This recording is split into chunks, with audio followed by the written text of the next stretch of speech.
Hey guys, Piggy Pussy Pounder 69 here.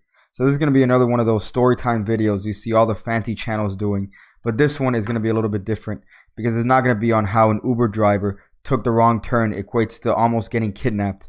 This is going to be the story of the greatest bully I've ever known in my entire life. For the sake of anonymity, I don't want to say his actual name, so we're going to use the alias Monathan. Now this story took place during elementary school, but let me tell you, Monathan was a bona fide badass. This kid did not give a fuck. He was cooler than the other side of the pillow if the other side of the pillow had sex with an ice cube. There was another kid in the class who we'll call Fimmy, again for the sake of anonymity. Fimmy was the type of kid that begged to be bullied. He had a mushroom haircut, his pants were all the way up, and he had constant medical issues. Luckily for me, I was elementary school best friends with Monathan and was also friends with Fimmy, although mostly because his parents always gave him bomb-ass snacks. Fimmy was also well known for the fact that his parents always gave him the best school supplies. No kidding, I'm sure his parents had to have some sort of side deal with Walgreens or Staples or some shit. He always had lead pencils with the lead still in them, sharpeners, notebooks, paper, and I'm not talking about the cheap shit my parents would get me.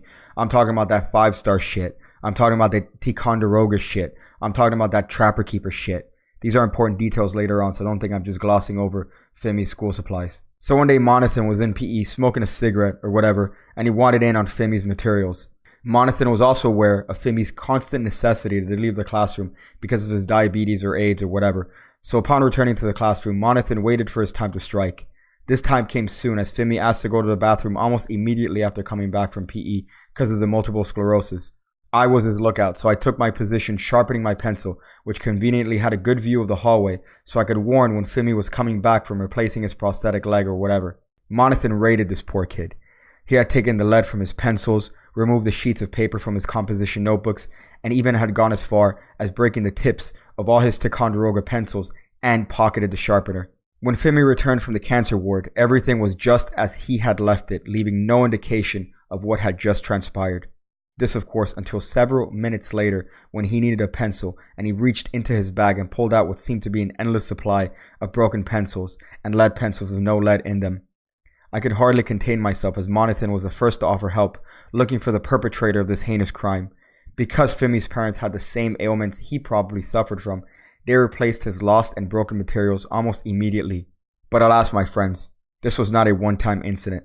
Monathan would have at Fimmy's supplies almost on a daily basis. He would wait for Fimmy on his inevitable trip to the soup kitchen. Fimmy seemed to have the memory of a retarded goldfish trying to fuck a doorknob, as he would never remember that his materials would seem to magically break each and every single time he would come back from his biopsies or whatever.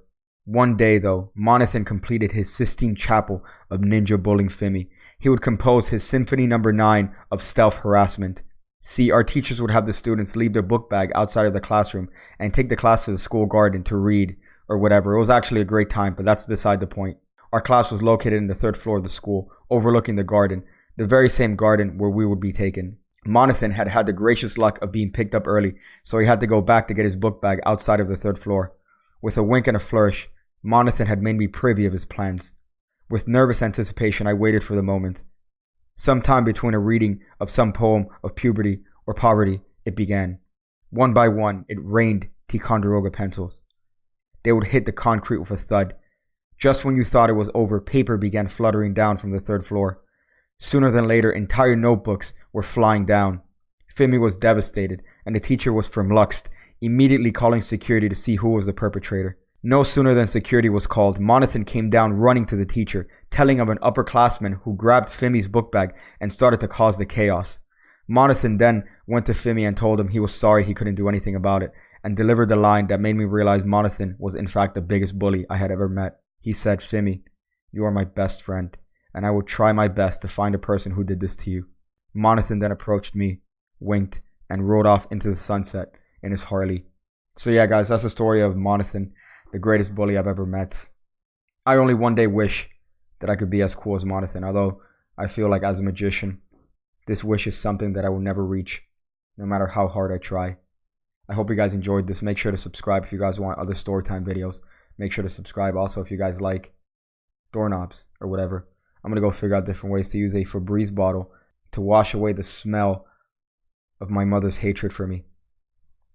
When I see you again, see you again, when I see you again, when I see you again, when I see you again, when I see you again, when I see you again.